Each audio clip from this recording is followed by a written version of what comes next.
이 실험은 좀 내용이 많아. 이해할 것도 필요하고 문제로도 잘 나온다.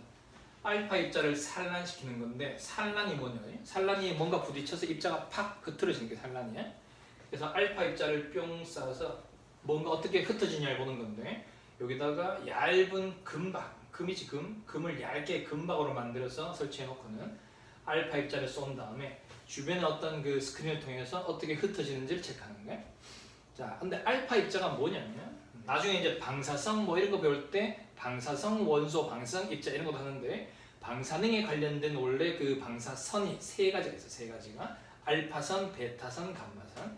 그 중에 알파선이 바로 이 알파 입자에서 지나가는 게 알파선이야. 근데 알파 입자가 바로 누구냐면 헬륨 2의 4짜리 있지? 헬륨 2의 4짜리 원자 핵이야. 원자가 아니고 핵이다. 그러니까 양의 전기를 띠고 있는. 그래서 양의 전기를 띠고 있는 원자 핵을 빵 쏘는 거야. 자, 이게 알파선이고 베타선은 나중에 나오는데 베타 입자, 곧 전자 이게 전자. 아까 했던 톰슨 있지? 전자 흐름이 베타선이고 그 다음에 감마선도 나와요. 감마선은 그냥 전파야, 전자기파. 입자가 아니고. 그래서 제일 위험한 게 감마선이에요. 나중에 이제 방사선 파트에 또 하겠지만은. 그래서 알파선, 알파 입자, 헬륨 원자 핵. 자, 얘를 빵 쏘면 대부분은 그냥 지나가. 대부분은 그냥 지나가. 근데 가끔 아주 급격하게 확 꺾이는 놈이 옆으로 휘거나 아니면 확 튕겨나오거나 이렇게 급격히 꺾이는 게 가끔 생겨. 그래서 러더포드가 이제 다시 해석하는 거야. 아, 얘들이 플러스 마이너스 입자들이 그냥 작은 것들이 골고루 흩어 있으면 그냥 지나가게 말 텐데 급격하게 꺾이려면 어떤 밀집된 아주 작은 밀집된 입자가 뭉쳐 있어야 되는데 그걸 우리가 원자 핵으로 지금 설정하는 러더포드가. 그래서 아주 밀집된 원자 그 핵이 뭉쳐 있고 그리고 대부분은 지나간다는 것은 결국 대부분은 빈 공간이겠죠. 그래서 실제로 원자는 대부분이 빈 공간이에요. 그래서 이 밖에 전자들이 돌고는 있지만은 원자핵과 전체 원자 사이즈는 거의 10만 배 차이다. 저 사이즈 대략하나도 보통 우리가 원자 사이즈 할 때 원자의 반지름 할 때 10의 마이너스 10승 미터 10의 마이너스 10승 미터를 보통 1옹스트롱이에요. 옹스트롱. 원래 나노미터, 피코미터 이제 정식 단위가 있긴 한데 걔는 3승씩 내려가기 때문에 이건 일부러 좀 만든 거야. 10의 마이너스 10승 1옹스트롱 원자 보통 사이즈. 근데 원자 핵의 요 사이즈는 10의 마이너스 15승미터. 이거를 1fem토미터. fem토. 나노 피코 쭉쭉 내려가다가 fem토미터. 그래서 10승 15승이니까 대략 한 10만 배 정도. 그러니까 뭐 거대한 어떤 운동장이 있는데 그 안에 원자가 운동장 정도 되면 그 안에 원자 핵 사이즈는 그냥 모래알 정도밖에 안 된다. 그럼 여기는 뭐냐고요? 대부분은 빈 공간이에요. 뭐 전자 이렇게 있긴 하지만은 전자가 많은 건 아니기 때문에. 그리고 전자는 엄청나게 작아. 그래서 앞에 우리 질량수 했는데 질량 따질 때 전자를 무시한다 그랬죠. 너무 작은 입자이기 때문에. 근데 희한하게도 플러스 입자들이 여기 같이 떠돌아다니는 게 아니고 뭉쳐있대. 아주 강한 힘에 의해서 뭉쳐있다. 근데 좀 이상한 현상이야. 플러스 전기력은 청력이잖아. 청력. 근데 어떻게 이렇게 뭉쳐있을 수 있는 거지? 자, 플러스들이 미는 이 청력은 전기력이겠죠. 전기력. 그럼 난 모여있는 게 이해가 안 돼. 그지? 하지만 그 전기력보다 훨씬 큰 힘으로 얘들이 서로 당기고 있는 거예요. 그래서 안에 있는 양성자나 중성자가 서로 당기는 이 힘을 바로 우리가 핵력인데 강한 핵력 또는 강력. 이게 제일 세. 우주에 존재하는 힘 중에서 제일 센 게 바로 강한 핵력이에요. 이 강력들이 핵 안에서 쟤들을 꽉 잡고 있는 거예요. 그리고 전자와 얘들 양성자는 플러스 마이너스니까 그건 이제 전기력이고 근데 전기력도 센 편이지만은 이 강력이 제일 세다. 그래서 이게 엄청나게 밀집돼서 꽉 잡고 있는데 이게 깨지려면 어떤 에너지를 많이 줘야 되겠죠. 그래서 핵분열은 쉽게 일어나지 않는다. 이게 깨진 게 핵분열이니까. 그래서 강력이 제일 큰 힘이야. 힘의 종류는 나중에 또 뭐 물리에서 나오겠지만은.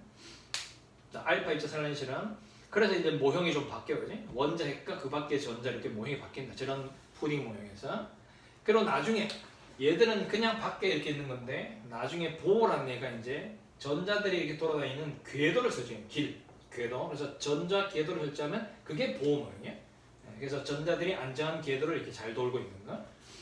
근데 러더포드 실험에서 이제 원자 핵을 발견했기 때문에 그 다음 이제 쭉쭉쭉 모형들이 살짝 더 이제 진화해 나가는 거예요. 그리고 요즘의 이론은 또 이 길이 딱 정해진 길만 다니지 않아요. 전자는 그냥 지 맘대로 막 다니기 때문에 확률적으로 얼마나 여기 있을 것이냐. 그래서 전자가 존재하는 확률을 계산해서 나타내는 이론이 나중에 뒤에 나오는 오비탈 이론이에요. 그리고 실제 확률함수는 어렵기 때문에 뭐 고등학교에서 하진 않고 그냥 오비탈 이론인데 뭐 모양만 대충 그려서 뭐 이런 식으로 존재한다 설명해. 그래서 확률적으로 얘가 어딘가에 몇 %로 있느냐 그런 걸 그림으로 표현하는 거. 근데 고등학교에서는 보호 모형을 더 많이 이제 그냥 뭐 설명하고 문제도 많이 내. 그냥 이렇게 궤도로 돌면 설명할 수 있거든. 자, 러더포드가 오른쪽 그림 있지? 잘 봐놓고 되지? 그리고 중성자는 나중에 체들이 또 발견했으나 제가 이런 충돌 실험을 통해서 이 전기 뛰지 않는 입자. 자, 그래서 어쨌든 원자, 핵, 양성자, 중성자, 전자까지. 자, 그 구조를 이제 뒤에 이제 넘겨서 설명해 놓으면 뒷장에 보면 이 구조가 이제 쭉 설명되어 있다. 자, 보통 고등학교에서 양성자, 중성자까지만 많이 한단 말이에요. 그리고 화학에서는 사실 양성자, 중성자까지만 해도 돼. 근데 실제로 그러면 양성자, 중성자는 더 작은 걸로 돼 있지 않느냐? 그것도 작은 걸로 돼 있다. 이 양성자와 중성자는 그 아래 더 작은, 더 쪼개면 쿼크라는 게 있어요. 쿼크. 자, 쿼크 6종류가 있는데 6종류 이름이 나중에 책에 나오겠지만은 여기서는 2개만 있는데 업 쿼크랑 다운 쿼크랑 업 다운 있다. 업 다운. 그래서 이름이 나중에 그 밑에 표 있나 어디? 표 있어요. 6개 있어. 뭐 스트레인지도 있고 뭐 참도 있고 뭐 이름 붙였는데 업 다운 그 쿼크가 있는데 얘들이 양성자, 중성자를 만들어. 3개씩만 모이면 돼. 3개씩. 그래서 양성자는 업 다운이면 되고 중성자는 업 다운 다운. 요 3개가 모인 게 양성자, 중성자. 그리고 얘들은 전하가 업 쿼크는 플러스 3분의 2 전기, 다운 쿼크는 마이너스 3분의 1 전기. 요거를 그대로 계산하면 3분의 3분의 2 빼기 3분의 1 하면 딱 플러스 1 나와요. 그래서 양성자 플러스 1이에요. 전자는 마이너스 1이고 중성자는 업 다운 다운이니까 플러스 2에다가 마이너스 3분의 1 마이너스 3분의 1 하면 딱 빵이죠. 그래서 전기가 없어요. 중성자는 전기를 띠지 않는. 그래서 쿼크까지 같이 알아놓으면 돼. 근데 이 쿼크 이런 것들이 어디 나오냐면 원래 요 다음 장에 빅뱅이 나오는데 우주가 처음 출발한 빅뱅이 이제 꽝 터질 때 빅뱅 출발할 때 나오는 기본 입자들이에요. 그 어떤 에너지가 폭발해서 만들어지는 기본 입자가 바로 2개 있는데 그 중에 하나가 쿼크랑 그 다음에 렙톤이라는 게 있다. 렙톤은 다른 말로 한자로 하면 경입자, 그러니까 가볍기 때문에 쿼크는 좀 무거워, 중입자. 그래서 얘들은 양성자, 중성자를 만드는 거고 렙톤 경입자 얘도 6가지가 있어. 근데 이 6가지 중에 가장 대표적인 게 바로 전자야. 전자, 뮤온, 뭐 중성자 막 등등 돼 있는데 마찬가지 뒤에 건 필요 없어. 쿼크도 2개 말면 되고 렙톤은 전자 말면 돼. 그러니까 전자가 경입자니까 그만큼 어떻다? 가볍다는 거지. 그 전자가 붙잡혀서 돌고 있잖아요. 자, 일단 이게 기본적인 원자의 구조다. 그래서 뒤에서 이제 빅뱅 뭐 하면서 이 내용 또 하겠지만은 거기도 지금 원자의 그림 나올 때 같이 그려서 나와요. 이게 이제 원자의 뭐 기본 성질. 근데 이런 그 입자 물리학이라고 해서 이런 입자를 더 세분화하는 거는 물리 파트에서 오히려 다루는 거야. 왜냐면 화학에서는 물질의 성질을 하다 보니까 원자 자체를 더 이상 뭐 쪼개서 막 하지 않아. 원자를 쪼개면 앞에서 우리가 했던 뭐 질량 보존이니 뭐 일정성 뭐 이런 게 다 깨져버려. 네? 앞에서 원자는 그대로 두고 원자가 누구랑 붙느냐 이런 것만 판단한단 말이야. 화학에서는 원자를 쪼개면 난리 나거지. 그 핵폭탄이 핵폭탄. 천천히 쪼개면 뭐야? 원자력 발전소지. 그래서 원자를 쪼개는 건 화학에서 사실 다룰 일은 아니야. 그래서 원자 핵물리학 이런 게 또 따로 있어. 근데 여기는 이제 구조를 설명하기 위해서 일단 나온 거네. 그 밑에 뭐 쭉쭉쭉 정리하고 있지. 되고. 그래서 실제 그 전하량은 이거 전자의 전하량, 양성자의 전하량 실제 값은 플러스 1이 아니야 실제는. 이건 비율적으로 이렇게 하는 거고 실제 전하량은 숫자가 또 복잡하긴 해.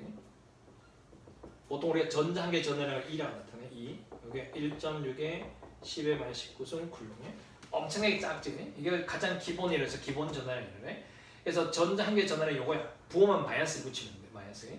그러면 양성자의 전하량은 1.6 마이너스 19승 쿨롱에 플러스만 붙이면 돼. 그래서 실제 전하량 이건데 이거 계산도 화학이 아니고 물리에서 하는 거고 화학에서는 그냥 다 플러스 1 마이너스 1 이렇게만 다 하시면 돼요. 그래서 이온 같은 거 따질 때도 다 플러스 마이너스 이렇게만 따지지 얘들과 같이 하나 그지? 근데 알고는 있어야 돼.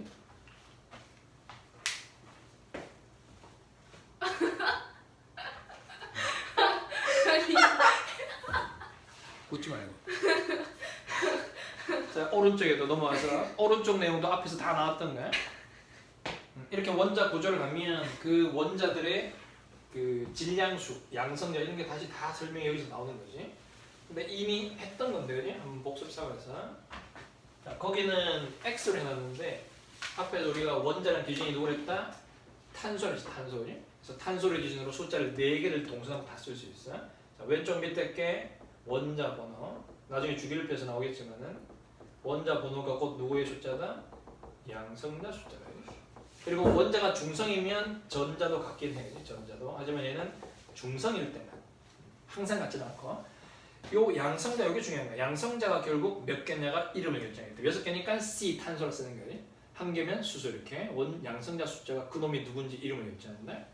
그리고 제일 위에 있는 게 질량수. 양성자랑 중성자 더한 거. 자, 그 이온이 되면 오른쪽 위에 쓰는 거지. 만약에 뭐 2 플러스 됐다고 하면 전자를 2개 잃었다. 그지? 그래서 이온이 되는 걸 오른쪽 위에 쓰고 오른쪽 밑에 이렇게 쓰면은 이거는 결합된 개수다. 그지? 결합수. C2는 따로따로 2개가 아니고 2개가 결합돼서 C2. 우리가 분자 나타낼 때 하듯이. C는 보통 그냥 원자 혼자 다니지만은 어쨌든 표현 방법이다. 그지?